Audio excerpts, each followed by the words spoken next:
안녕하세요. 프론트엔드 첫 발표를 맡게 된 고니입니다. 오늘 제가 여러분들께 소개해드릴 내용은 바로 돔과 봄입니다. 어, 다음과 같은 순서로 발표를 진행하도록 하겠습니다. 여러분들도 잘 아시다시피 웹사이트에는 크게 세 가지 요소로 구성이 됩니다. 먼저 HTML은 웹페이지의 제목, 이미지, 잠시만요. 채팅을 좀 보면서 할게요. 다시 먼저 HTML은 웹페이지의 제목, 이미지, 표 등을 정의하고 그 구조와 의미를 부여하는 정적 언어로 웹의 전체적인 구조를 담당하고 있습니다. 두 번째로 CSS는 HTML이 실제 표시되는 방법, 색상, 레이아웃, 크기, 폰트 등을 지정하여 콘텐츠를 꾸미는 정적 언어이며 웹의 시각적인 표현을 담당합니다. 마지막으로 자바스크립트는 HTML의 정적이고 단조로운 한계를 극복하기 위해 만들어진 언어로 웹 문서를 더욱 동적으로 처리할 수 있도록 도와줍니다.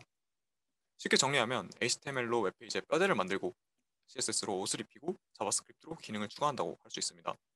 여기까지는 여러분들도 대부분 아시는 내용이라고 생각합니다. 그러나 혹시 이런 생각을 해보신 적 있나요? 자바스크립트에서 어떻게 확장자가 다른 HTML과 CSS 파일의 내용을 읽고 수정할 수 있는가에 대해서 말입니다. 한번 생각해보면 워드에서는 한글 파일을 읽을 수 없고 마찬가지로 한글에서도 워드 파일을 읽을 수가 없습니다.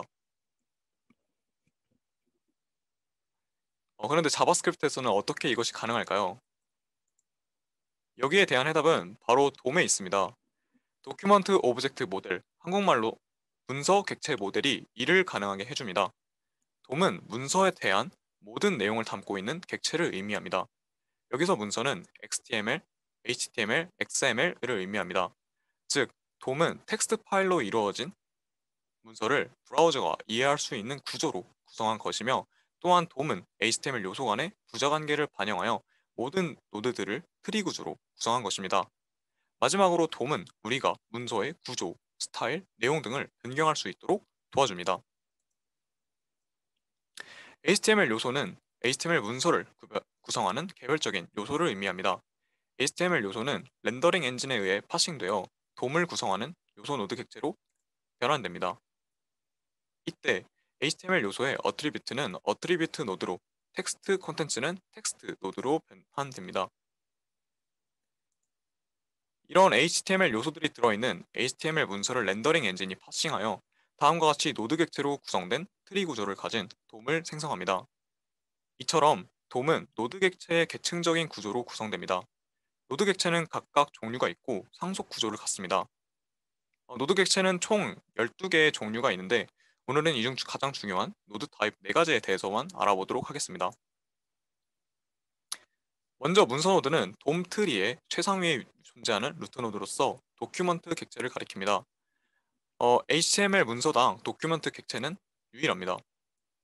문서 노드가 루트 노드이기 때문에 다른 노드들에 접근하기 위해서는 도큐먼트를 통해야만 합니다. 다음으로 요소 노드는 HTML 요소를 가리키는 객체로 문서의 구조를 표현합니다. 죄송합니다. 어트리뷰트 노드는 HTML 요소의 어트리뷰트를 가집니다. 어트리뷰트 노드는 지정된 HTML 요소의 노드와 형제 관계를 가지지만 그 노드의 부모 노드와 직접적으로 연결되지는 않습니다. 따라서 어트리뷰트를 참조하거나 변경하기 위해서는 먼저 형제 노드에 접근해야 합니다. 마지막으로 텍스트 노드는 HTML 요소의 텍스트를 가리키는 객체입니다. 문서에 정보를 표현하는 노드이고 자식을 가질 수 없기 때문에 돔 트리의 최종 단입니다. 따라서 텍스트 노드에 접근하려면 먼저 부모 노드에 접근을 해야 합니다. 노드 객체도 자바스크립트의 객체이므로 프로토타입에 의한 상속 구조를 갖습니다. 지금 보시는 그림과 같이 모든 노드 객체는 오브젝트, 이벤트 타겟, 노드 인터페이스를 상속받습니다. 여기서 이벤트 타겟은 이벤트와 관련된, 예를 들어 add 이벤트 리스너와 remove 이벤트 리스너 등과 같은 기능을 제공합니다. 따라서 사실상 모든 HTML 요소에 add 이벤트 리스너를 추가할 수 있습니다. 또 패런트 노드나 차일드 노드 등과 같은 노드 관련 기능은 노드 인터페이스에서 제공합니다. 이를 좀 더 쉽게 이해하기 위해서 인풋 요소를 예로 들어보겠습니다. 왼쪽의 표를 보시면 인풋 요소 노드가 오브젝트에서부터 시작하여 HTML 인풋 엘리먼트까지 상속받는 것을 확인할 수 있습니다. 오른쪽은 이번 1단계 미션을 한번 가져와 봤는데요. 크롬 개발자 도구에서 인풋을 클릭하고 엘리먼트 패널 우측의 프로퍼티스 패널을 누르면 어, 노드 객체 상속 구조를 확인할 수 있습니다. 네, 이렇게 이전의 표와 동일하게 상속받는 것을 확인할 수 있습니다. 우리는 브라우저에서 제공하는 돔 API를 통해 우리가 원하는 대로 돔을 찾고 조작할 수 있습니다.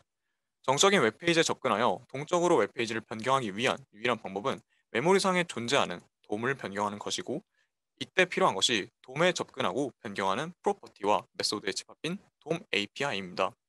돔 API의 대표적인 예로는 document.correct selector와 노드, append child, 그리고 remove child 등이 있습니다. 오늘은 시간 관계상 정말 많은 돔 API가 있지만 그 중에서 여러분들이 자주 사용하는 메서드 위주로 짧게 짚고 넘어가 보도록 하겠습니다. 우리가 돔 API를 통해 노드를 읽고 수정하기 위해서는 먼저 노드를 취득할 필요가 있습니다. 이때 자주 사용하는 것이 get element 땡땡땡과 query selector입니다.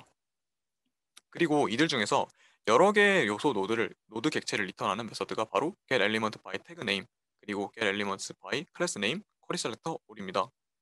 get element로 시작하는 이 둘은 HTML 컬렉션을 반환하고 query selector all은 노드 리스트를 반환합니다.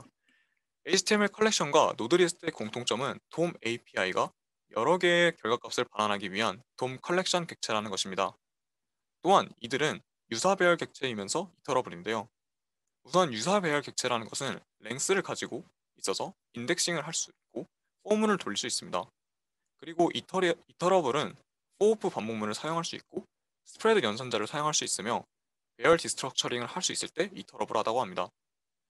그러나 배열이 아닌 유사 배열이기 때문에 둘 다 배열에서 제공하는 맵, 필터, 리듀스와 같은 메소드 사용이 불가능합니다. HTML 컬렉션은 노드 객체의 상태를 실시간으로 반영하는 라이브 객체입니다. 따라서 노드를 취득한 후에도 돔이 변경되면 자동으로 값을 변경해 줍니다. 반면 노드 리스트는 특별한 상황을 제외하면 대부분의 경우 과거의 정적인 상태를 유지하는 논 라이브 객체입니다. 또 HTML 컬렉션은 for 위치를 사용할 수가 없지만 노드리스트의 경우 노드리스트 프로토타입이 for 위치를 지원하기 때문에 사용할 수가 있습니다. 여기서 중요한 점은 둘 다 for문을 사용해서 반복문을 수행할 수 있지만 노드 객체의 상태와 상태 변경과 상관없이 안전하게 돔 컬렉션을 사용하려면 둘 다 객체를 스프레드 연산자를 통해서 배열로 변환하여 사용하는 것이 좋습니다. 더욱이 배열이 제공하는 다양한 메소드를 사용할 수 있어서 좋습니다. 다음으로는 노드를 삽입하는 경우에 대해서 알아보도록 하겠습니다. 먼저 이너 HTML은 자바스크립트를 처음 배울 때 자주 접하는 방식일 정도로 쉽고 간단하게 새로운 요소를 삽입할 수 있습니다. 그러나 기존 요소 노드의 모든 자식 노드를 제거하기 때문에 자식 노드에 걸려있던 이벤트 리스너나 다른 코드에 의해 조작된 결과를 날려버립니다. 따라서 이너 HTML을 사용할 때는 주의해서 사용해야 합니다. 또한 기존 노드를 제거하기 때문에 요소 사이에 새로운 요소를 삽입하기 어렵습니다. 또한 입력값 등을 통해 악의적인 스크립트 코드가 실행되는 크로스 사이트 스크립팅 공격에 취약하다는 단점이 있습니다. 이는 인자로 이너 HTML이 돔 요소를 돔 스트링을 넘겨주기 때문입니다. 오른쪽 코드를 보시면 이너 HTML 코드를 어떻게 사용하시는지 알 수 있습니다. 헬로라는 요소를 2000번 추가했을 때 얼마나 시간이 소요되는지 체크한 결과입니다. 위의 코드는 반복문을 돌면서 새로운 요소를 바로바로 추가해줍니다. 이때 inner HTML 플러스 는을 사용해도 기존 노드를 제거하고 추가하기 때문에 비효율적인 것을 확인할 수가 있습니다. 따라서 inner HTML을 사용하는 경우에는 변수를 선언하고 그 안에 돔 스트링을 축적하여 한 번만 사용하는 것이 바람직합니다. 다음으로 insert adjacent HTML은 inner HTML의 단점을 보완하기 위해 만들어졌습니다. 그래서 장점으로 기존 요소를 제거하지 않기 때문에 위치를 지정해 추가가 가능하고 속도도 더욱 빠릅니다. 그러나 insert adjacent HTML 역시 인자로 돔 스트링을 받기 때문에 크로스 사이트 스크립팅 공격에 취약합니다. insert adjacent HTML 성능을 보면 반복문 안에 있든 밖에 있든 크게 성능 차이가 없습니다. 이는 inner HTML과 다르게 기존 노드를 제거하지 않고 추가하기 때문입니다. 마지막은 append child입니다. append child는 insert adjacent HTML과 마찬가지로 기존 요소를 제거하지 않으면서 위치를 지정해 추가가 가능합니다. 또 인자로 돔 스트링이 아닌 노드를 받기 때문에 보안 이슈가 앞에 두 친구에 비해서 상대적으로 없습니다. 단점으로는 노드를 인자로 전달해야 하기 때문에 새로운 어, 새로운 요소들을 생성해 줘야 하는 번거로움이 있습니다. 성능 역시 insert adjacent HTML과 비슷한 성능을 보이는 것을 확인할 수 있습니다. 이제 내용을 정리해 보면 속도 측면에서는 insert adjacent HTML과 append child가 비슷하게 빨랐습니다. 편의성 측면에서는 insert adjacent HTML이 요소 사이 노드 추가가 가능하다는 점과 자식 노드를 굳이 생성할 필요가 없다는 점에서 다른 친구보다 우세했습니다.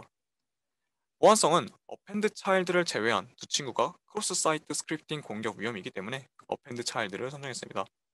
여기서 한 가지 중요한 사실은 돔 조작을 최소화하는 것은 성능 향상과 연관이 있다는 것입니다. 돔 조작을 최소화해야 성능을 올릴 수 있다는 사실을 이해하기 위해서는 브라우저의 렌더링 과정을 이해할 필요가 있습니다. 가장 기본적인 HTML 코드를 따라가면서 렌더링 과정을 이해해 보도록 하겠습니다. 브라우저의 렌더링 엔진은 클라이언트가 서버로부터 요청한 HTML에서부터 순차적으로 파싱하며 돔을 생성해 나갑니다. 이때 렌더링 엔진은 돔을 생성해 나가다가 CSS를 로드하는 링크 태그나 스타일 태그를 만나면 CSS 솜을 생성하게 됩니다. CSS 솜은 돔과 비슷한 트리 구조의 오브젝트 모델입니다. 이후 CSS 파싱을 완료하면 HTML 파싱이 중단된 지점부터 다시 HTML을 파싱하기 때문에 돔 생성을 재개합니다. 돔과 CSS 생성이 끝나면 CSS 솜 생성이 끝나면 이 둘을 합쳐 렌더 트리를 구성을 합니다. 이때 렌더 트리는 렌더링을 위한 트리 구조이기 때문에 렌더링에 포함되지 않는 노드들, 예를 들어 메타 태그라던가 스크립트 태그, CSS의 밑보시, 즉 디스플레이 논 등과 같은 것들은 제외하고 구성이 됩니다. CSS 파싱 과정과 마찬가지로 렌더링 엔진은 HTML을 한 줄씩 순차적으로 파싱하며 돔을 생성해 나가다가 스크립트 태그를 만나면 돔 생성을 일시 중단합니다. 브라우저는 자바스크립트 코드를 실행하기 위해 렌더링 엔진에서부터 자바스크립트 엔진으로 제어권을 넘깁니다. 이후 자바스크립트 파싱과 실행이 종료되면 렌더링 엔진으로부터 다시 제어권을 넘겨 HTML 파싱이 중단된 지점부터 다시 돔을 생성합니다. 만약 자바스크립트 코드에 의해 돔이나 CSS 솜이 변경되는 경우 돔과 CSS 솜을 다시 렌더 트리로 결합하고 이를 기반으로 레이아웃과 페인트 과정을 거쳐 브라우저 화면에 렌더링 되게 됩니다. 이를 리플로우와 리페인트라고 합니다. 앞에서 살펴본 것처럼 CSS 경우에서 알 수 있듯이 브라우저는 동기적으로, 즉 위에서 아래 방향으로 순차적으로 HTML과 CSS, 자바스크립트를 파싱하고 실행합니다. 이 말은 스크립트 태그의 위치에 따라 HTML의 파싱이 중단되어 돔 생성이 지연될 수 있다는 것을 의미합니다. 따라서 스크립트 태그의 위치는 중요한 의미를 갖습니다. 또 다시 한번 코드를 살펴보면 CSS 관련 태그의 경우 상단에 위치해 있고 스크립트의 경우 하단에 위치한 것을 확인할 수 있습니다. 그렇다면 이것도 일종의 컨벤션일까요? 사실 이러한 데는 그만한 이유가 있습니다. 먼저 CSS 태그를 상단에 위치시키는 이유는 CSS 섬이 구성되어야 브라우저가 렌더링을 하기 때문입니다. 외부 스타일 시트를 다운받아 사용하는 경우가 꽤 많기 때문에 스타일 시트를 최대한 빠르게 다운받기 위해 CSS 태그를 상단에 위치시키는 것입니다. 다음으로 스크립트 태그를 하단에 위치시키는 이유는 먼저 HTML 파서가 스크립트 태그를 만나면 파싱을 멈추고 스크립트를 읽기 때문에 웹페이지의 로딩이 그만큼 늦춰질 수 있습니다. 또 다른 중요한 이유는 미처 생성되지 않은 돔 노드를 읽거나 조작하는 것이 불가능하기 때문에 예상치 못한 오류가 발생할 수 있습니다. 왼쪽의 경우처럼 스크립트 태그가 먼저 있어서 아직 돔 생성이 미처 완료되지 않은 상태인데 돔을 호출하는 경우에 찾지 못한다는 것을 확인할 수 있습니다. 반면 오른쪽 코드는 돔이 생성된 이후여서 정상적으로 노드 요소를 확인하는 것을 알 수 있습니다. 따라서 이러한 문제를 회피하기 위해서는 스크립트 코드를 바디 하단에 위치시키는 것이 좋습니다. 네, 지금까지 렌더링 과정에 대해서 알아봤습니다. 최근 우리가 흔히 접할 수 있는 큰 규모의 웹 애플리케이션, 예를 들어 인스타그램이나 유튜브를 생각해 봅시다. 우리가 특정한 행동을 할 때마다 수많은 데이터가 로드되고 새로운 내용이 화면에 등장하게 됩니다. 이렇게 새로 표현돼야 하는 요소의 개수가 많아진다면 조금씩 느려지는 성능 이슈가 발생하게 됩니다. 이 때문에 일부는 요즘 자바스크립트 엔진은 매우 빠른 반면 돔은 느리다라고 말합니다. 하지만 이는 정확한 말은 아닙니다. 사실 돔 자체는 빠르지만 돔 자체를 읽고 쓸 돔 자체는 빠르지만 앞서 살펴본 것처럼 돔의 변화가 생기면 CSS를 다시 연산하고 레이아웃을 구성하고 페이지를 리페인트해야 합니다. 이 과정에서 많은 시간이 지체가 되게 됩니다. 그래서 이러한 문제를 개선하고자 등장한 것이 바로 버추얼 돔입니다. 최근 리액트와 뷰 등에서 많이 쓰이는 버추얼 돔은 어떤 식으로 이런 문제를 해결할까요? 버추얼 돔은 이전 돔과 가상 돔에 있는 내용을 비교하여 바뀐 부분만 실제 돔에 적용합니다. 따라서 결과적으로 불필요한 렌더링 횟수를 줄이고 한 번만 렌더링하여 성능을 개선시킬 수가 있습니다. 이제 마지막으로 봄에 대해 알아보겠습니다. 봄은 브라우저 오브젝트 모델을 의미합니다. 봄은 웹브라우저의 환경에 다양한 기능을 객체처럼 다루는 모델입니다. 대부분의 브라우저에서 구현은 되어 있지만 정의된 표준이 없어 브라우저 제작사마다 세부 사항이 다르고 다소 한정적이라는 특징이 있습니다. 봄의 역할은 웹브라우저의 버튼, URL 주소 입력창, 타이틀바 등 웹브라우저 윈도우 및 웹페이지 일부분을 제어할 수 있게끔 하는 것입니다. 이제 왼쪽에 보이는 자료가 봄의 대표적인 객체들입니다. 여기서 객체는 자바스크립트의 최상위 객체이자 전역 객체이면서 모든 객체가 소속된 객체입니다. 따라서 주목할 만한 점은 바 키워드로 선언한 경우 일반 변수도 모두 윈도우 객체의 속성이 된다는 것입니다. 밑에 코드를 살펴보면 바 키워드로 선언한 코스에 프론트엔드를 할당했습니다. 그런데 윈도우 닷 코스로 콘솔을 찍어봐도 정상적으로 출력이 되는 것을 확인할 수가 있습니다. 또한 우리가 쓰고 있던 자바스크립트와 브라우저에서 제공하는 API 메소드 앞에 윈도우를 붙여도 정상적으로 실행되는 것을 확인할 수가 있습니다. 이는 윈도우가 최상위 객체이기 때문에 생략이 가능하기 때문입니다.